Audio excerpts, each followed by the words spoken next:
Hey guys नमस्कार। आप लोगों का टॉप 10 क्लासेस के प्यारे से यूट्यूब चैनल पर स्वागत है। तो गाइस आज की लेक्चर में बात करने वाले हैं कक्षा 12 की भौतिक विज्ञान की अध्याय नंबर 5 का हम लोग आज चर्चा करने वाले हैं। आज का जो टॉपिक है बड़ी बेस्ट रहने यानी कह लिया जाए आज की टॉपिक बहुत ही बेहतरीन और जबरदस्त और लाजवाब रहने वाला है।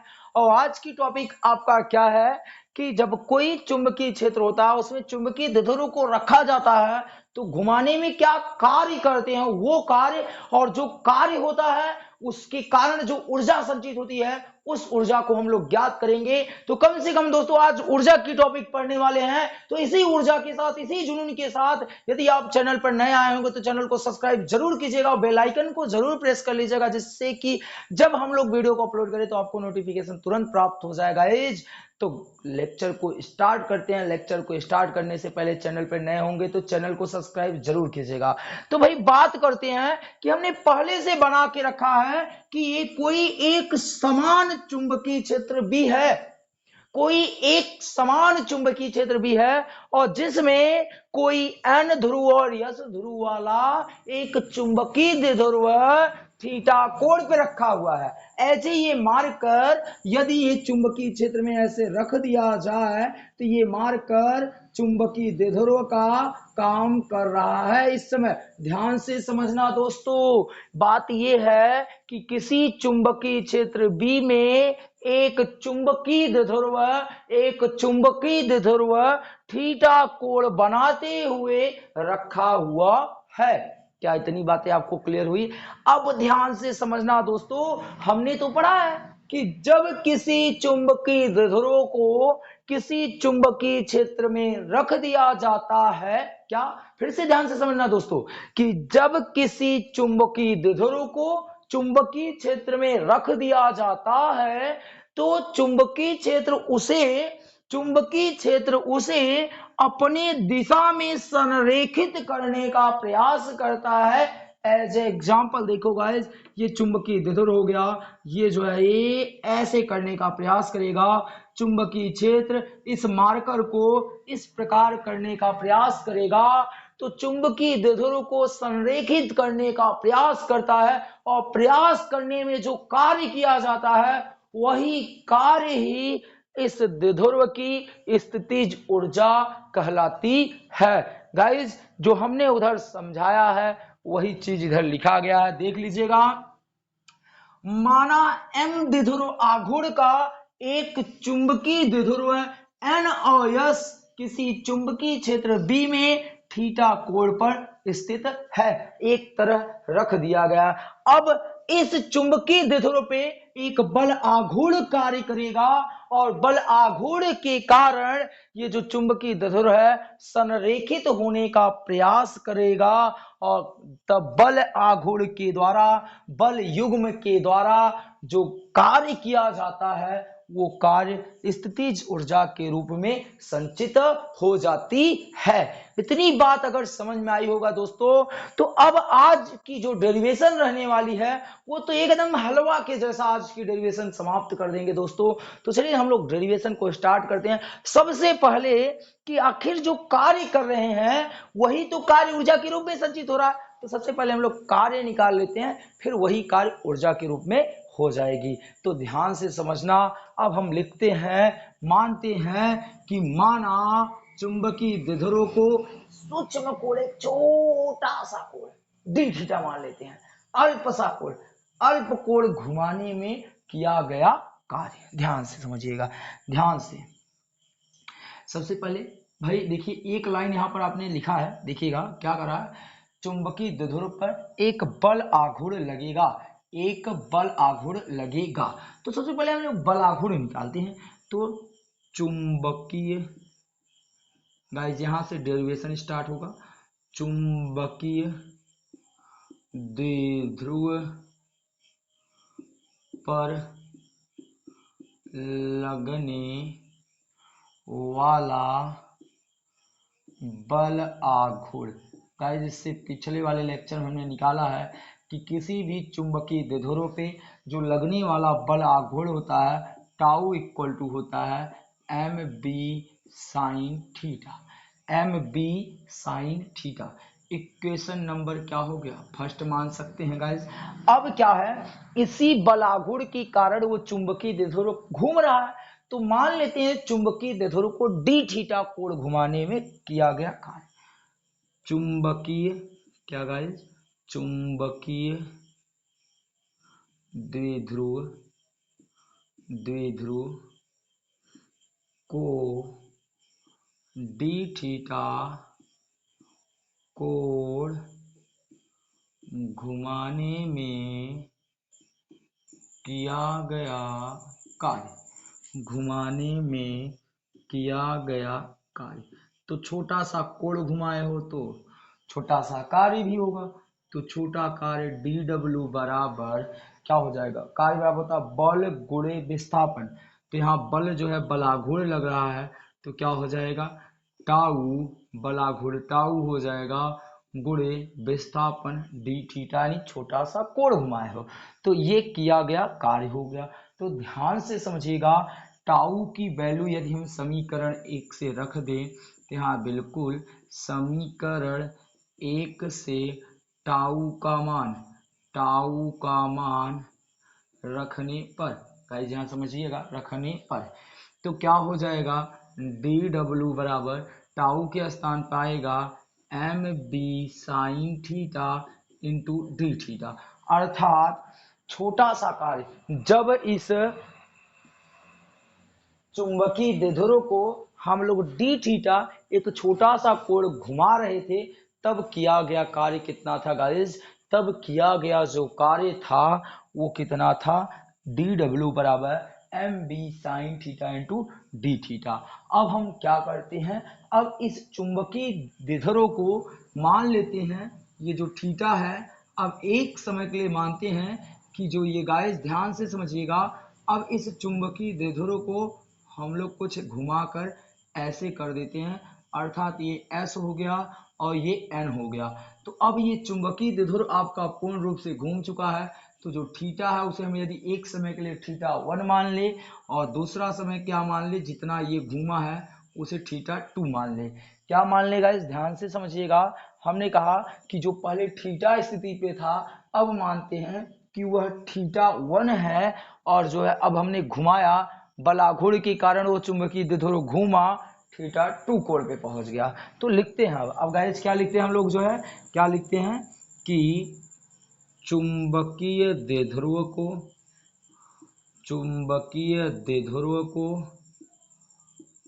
कहां से, थीटा 1 से थीटा 2 कोण तक घुमाने में, ध्यान से समझिएगा गाइस, ध्यान से, यहां से आप देखिएगा थीटा 1 से थीटा 2 कोण घुमाने में, थीटा 1 से, तो एक समय के लिए क्या हो जाएगा, यहाँ लिखेंगे चुंबकीय द्विध्रुव को थीटा 1 कोण से, क्या थीटा 1 कोण से थीटा 2 कोण घुमाने में, क्या थीटा 2 कोण, थीटा कोण तक लिखना चाहिए था, तो यहाँ गाइस ध्यान दीजिएगा, थीटा कोण तक घुमाने में किया गया कार्य, घुमाने में किया गया कार्य, इस बार पूरा कार्य मान लेते हैं W, क्या मान लेते हैं, W किया गया कार्य, इस बार थीटा 1 से थीटा 2 कोण तक घुमाने में किया गया कार्य, छोटे से कार्य का समाकलन, छोटे से कार्य क्या है, DW है, छोटा सा कोण घुमा रहे तो छोटे से कार्य का समाकलन कर देंगे तो पूरा कार्य मिल जाएगा। कहां से कहां तक घुमा रहे हो भाई, थीटा 1 से थीटा 2 तक, थीटा 1 से कहां तक घुमा रहे हो, थीटा 2 तक। तो बातें करते हैं, डी डब्ल्यू का मान यहाँ पर रखते हैं, तो चलिए डब्ल्यू बराबर क्या हो जाएगा, थीटा 1 फिर थीटा 2, फिर उसके बाद डी डब्ल्यू का मान यहाँ रखें तो M B sine theta into कितना हो जाएगा, डी थीटा। तो जिन चीज़ों का समाकलन नहीं होने वाला है उन चीज़ों को हम बाहर कर लेंगे, तो m और b नियतांक है, इनको हम बाहर करेंगे तो क्या मिल जाएगा गाइस, w बराबर एम बी को बाहर करेंगे तो थीटा 1 से थीटा 2 साइन थीटा इंटू कितना मिल जाएगा, डी थीटा। तो गाइस अब हम sign theta into D theta का समाकलन करने वाले हैं, तो चलिए इधर की तरफ साइन थीटा और डी थीटा का समाकलन करते हैं। तो दोस्तों आपको पता होना चाहिए कि जो साइन थीटा डी थीटा होता है उसका समाकलन माइनस कॉस थीटा होता है।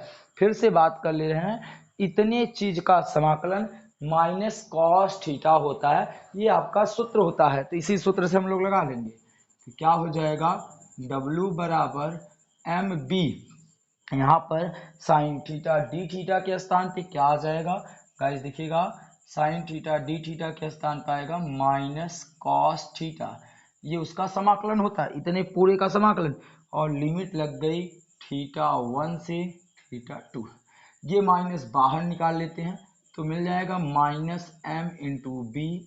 फिर अब क्या बचा, कॉस थीटा, लिमिट लगा देते हैं, एक बार देखिएगा फिर से, कॉस थीटा, लिमिट लगाते हैं थीटा 1 से थीटा 2। अब ध्यान से समझना लिमिट कैसे हटती है, upper limit minus lower limit. तो इस थीटा के स्थान पे थीटा 2 रखेंगे तो माइनस एम बी बराबर क्या हो जाएगा, ध्यान से, थीटा के स्थान पे हो जाएगा कॉस थीटा 2 और फिर से थीटा के स्थान पे कॉस थीटा 1 रख देंगे। तो गाइज इस प्रकार आपका क्या हो जाएगा, W बराबर M B minus M B cos theta 2 minus क्या होता है, थीटा 1 होता है। अब क्या करते हैं गाइज, यदि हम यहाँ से माइनस कॉमन ले लें, यहाँ से माइनस कॉमन ले लेंगे तो ये माइनस एम बी है, फिर ये जैसे ही माइनस कॉमन लोगे तो ये वाला पक्ष प्लस हो जाएगा, तो इसे पहले लिख लेंगे कॉस थीटा 1 और इसे बाद में लिखेंगे कॉस थीटा 2। एक बार फिर से आप समझिएगा, हमने माइनस यहाँ से बाहर निकाला तो ये प्लस हो गया, ये क्या हो गया माइनस, और माइनस माइनस का मल्टीप्लाई कर दिए तो प्लस हो गया M B cos theta 1 minus cos theta 2। तो इस प्रकार गाइस जो किया गया कार्य होता है वही जो है स्थितिज ऊर्जा के रूप में संचित हो जाता है। तो जो W होगा वही आपका क्या कहलाएगा, U भी कहलाता है। जिसको आप लिखना चाहो तो अगले स्टेप में लिख सकते हो, U बराबर W बराबर M B cos theta 1 minus cos theta 2। तो इस प्रकार आप U का भी व्यंजक प्राप्त कर सकते हैं। तो आपका जो क्या कह रहा था कि जब किसी चुंबकीय क्षेत्र में चुंबकीय द्विध्रुव को रखा जाता है तो जो कार्य होता है वो क्या होता है और जो ऊर्जा संचित होती वो क्या होती है। नॉर्मल फंडे में आप इतना समझना है कि जब हम किसी चुंबकीय द्विध्रुव को चुंबकीय क्षेत्र बी में रखते हैं, और तो हमको ये बात आपको पता होना चाहिए दोस्तों कि वो जो चुंबकीय क्षेत्र होता है उस चुंबकीय द्विध्रुव को संरेखित ऐसे करने का प्रयास करता है, चुंबकीय क्षेत्र की दिशा में ढकेलने का प्रयास करता है। तो वो ऐसे करने का प्रयास करता है तो उसके कौन करता है, बल आघूर्ण, बल युग्म। तो बल आघूर्ण के द्वारा जो कार्य किया जाता है वही कार्य इस द्विध्रुव की स्थितिज ऊर्जा में संचित हो जाती है, और द्विध्रुव के द्वारा किया गया कार्य ये है, और यही कार्य इस द्विध्रुव की, इस चुंबकीय द्विध्रुव की स्थितिज ऊर्जा कहलाती है। तो दोस्तों ये आपकी जो टॉपिक है वो यहाँ पर क्या होती है, समाप्त होती है। अब कुछ स्पेशल केसेस की बात करेंगे, वो स्पेशल केसेस जबरदस्त रहने वाला है, वहां से आपके एक एक नंबर के क्वेश्चन पुट अप किए जाते हैं बोर्ड एग्जाम में। तो आप इसका एक स्क्रीनशॉट लीजिएगा, फिर हम लोग इधर के पक्ष को मूव करने वाले हैं और स्पेशल केसेस की बात करने वाले हैं। तो गाइज अब इसी फार्मूले को हम लोग आगे की तरफ बढ़ाते हैं। वो आपकी आगे की टॉपिक क्या है, स्पेशल। स्पेशल क्या होता है, केस क्या होता है, उस बात को आपको जरा सा ध्यान देना है भाई। स्पेशल केस क्या होता है, बेहतरीन जबरदस्त। तो ध्यान से समझिएगा क्या होता है, आपके पास व्यंजक क्या प्राप्त हुआ है, U बराबर, फिर प्राप्त हुआ है एम बी कॉस थीटा 1। तो देख रहे हैं ना, U बराबर M B cos theta 1 minus cos theta, तो उधर प्राप्त है। यदि मान लेते हैं कि यदि माना जाए जो थीटा 2 है, ध्यान से देखिएगा, जो थीटा 1 है वो क्या है, 90 अंश है, और थीटा 2 क्या है, थीटा है। यानी जो आपकी ये चुंबकीय द्विध्रुव है, ऐसे इसका डायग्राम समझना है तो ऐसे समझ लो दोस्तों, कि ये कोई चुंबकीय क्षेत्र B है। अब इसमें जो θ1 है अर्थात ये जो आपका चुंबकीय द्विध्रुव है वो कुछ इस प्रकार रखा गया, अर्थात चुंबकीय क्षेत्र के लंबवत है, अर्थात चुंबकीय क्षेत्र के क्या है, लंबवत है। तो ध्यान से समझना दोस्तों कि यदि आपका चुंबकीय द्विध्रुव लंबवत है, अब इसको आप किसी भी कोण पे घुमाओ, चाहे 40, 45, 43, 42, तो कोई कोण तो निश्चित है नहीं। तो मान लेते हैं दूसरा कोण क्या है, थीटा है। मान लेते हैं कि अब इस चुंबकीय द्विध्रुव को जो 90 अंश है, अब उसको मैं अगले डायग्राम में बनाऊं तो मान लेते हैं कि ये जो चुंबकीय द्विध्रुव है वो थीटा कोण तक हम लोगों ने क्या कर दिया, घुमा दिया। तो जो ऊर्जा होगी वो क्या होगी, तो गाइस ऊर्जा क्या होगी, U इक्वल टू, वहां पर देखिए mb है, फिर क्या है cos θ1, तो θ1 के स्थान पे कितना हो जाएगा cos 90 अंश माइनस cos θ2, तो θ2 के स्थान पे cos रख देंगे उस वाले फार्मूले से। तो गाइस cos 90 अंश का मान आपका क्या होता है, 0 होता है।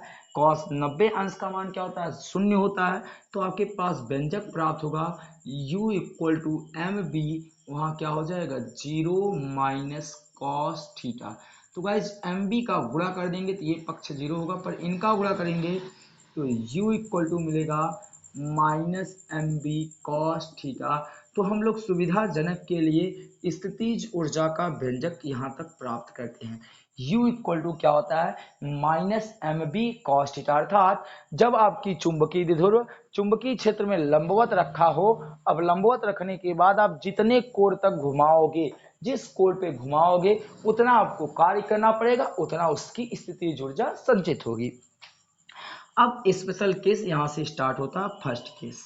फर्स्ट केस में हम लोग क्या करते हैं कि यदि मान लेते हैं गाइज कि जो थीटा है वो आपकी पहली स्थिति रख देते हैं, यदि थीटा आपका 90 हो जाए, यहां से यदि आपकी जो थीटा है स्पेशल केस में, पहला केस में यदि थीटा क्या हो जाए, 90 अंश हो जाए, अर्थात आप समझ रहे हैं कि जो ये चुंबकीय द्विध्रुव रखा हुआ है ये जैसे ही है 90 अंश है, 90 अंश पे ही रहे, अर्थात हमको चुंबकीय द्विध्रुव को घुमाना न पड़े।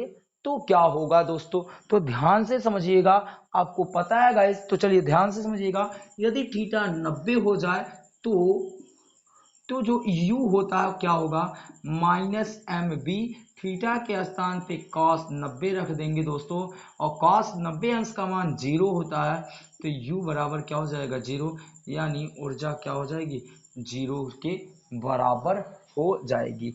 सेकेंड केस की बात करते हैं।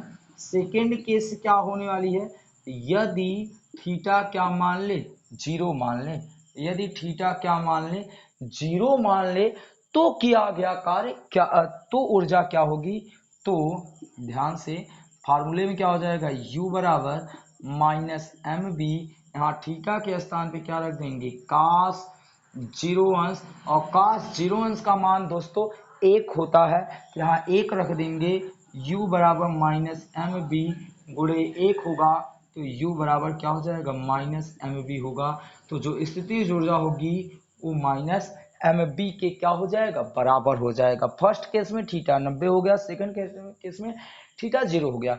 अब बात करते हैं गाइस हम अगले स्टेज में, थर्ड केस में, लास्ट केस। थर्ड केस क्या कह रहा है आपका कि यदि थीटा 180 हो जाए, यदि थीटा कितना हो जाए दोस्तों 180 अंश हो, तो क्या होगा, हो तो क्या होगा, ध्यान से समझिएगा, u इक्वल टू फिर से फार्मूले में minus M B cos theta, तो कॉस थीटा के स्थान पे कॉस 180 अंश, और गाइस कॉस 180 अंश का मान -1 होता है, तो माइनस एम बी, और इसकी वैल्यू -1, तो माइनस माइनस का गुणा कर देंगे तो प्लस हो जाएगा, u बराबर एम बी, अर्थात ये आपको 180 अंश जब थीटा होगा तो सबसे अधिकतम ऊर्जा प्राप्त होगा। अर्थात कहने का मतलब है कि इस चुंबकीय द्विध्रुव को जब घुमाकर आप एकदम ऐसे चुंबकीय क्षेत्र के विपरीत दिशा में कर दोगे, जब किसी चुंबकीय क्षेत्र को द्विध्रुव को चुंबकीय क्षेत्र के विपरीत दिशा में घुमा के कर दिया जाता है, तो उस समय चुंबकीय द्विध्रुव में सबसे अधिकतम ऊर्जा संचित होती है। ठीक, तो गाइज इस प्रकार आपका ये जो स्पेशल केसेस है वो आपका यहाँ पर समाप्त होता है। दोस्तों आपसे एक निवेदन रहता है कि जितने लोग हम इस वीडियो को देख रहे हैं, जितने लोग के पास ये वीडियो पहुंचता है, जितने लोग इस वीडियो से कुछ सीख रहे हैं, वो ये जब आपको गाइस जब ये स्पेशल केसेस बताया जाता है तो इसको आप विशेष तौर पे ध्यान दिया करो, क्योंकि यहाँ से बोर्ड एग्जाम में आपके एक एक नंबर के प्रश्न दोस्तों बन जाता है। तो दोस्तों आज की वीडियो कैसी लगी आप कमेंट बॉक्स में कमेंट जरूर कीजिएगा। तो दोस्तों आपको मिलते हैं नेक्स्ट लेक्चर में, तब तक के लिए आप वीडियो देखिए और एंजॉय कीजिए, अपनी पढ़ाई कंटिन्यू कीजिए और आपने अपने आप से जो वादा किया है उसको पूर्ण करने का सफल प्रयास कीजिए। तो दोस्तों यदि आप चैनल पर नए होंगे तो चैनल को सब्सक्राइब जरूर कर लेना और दोस्तों के साथ इस वीडियो को शेयर आप जरूर कीजिएगा। तो जय हिंद, जय Bharat, thank you all dear student.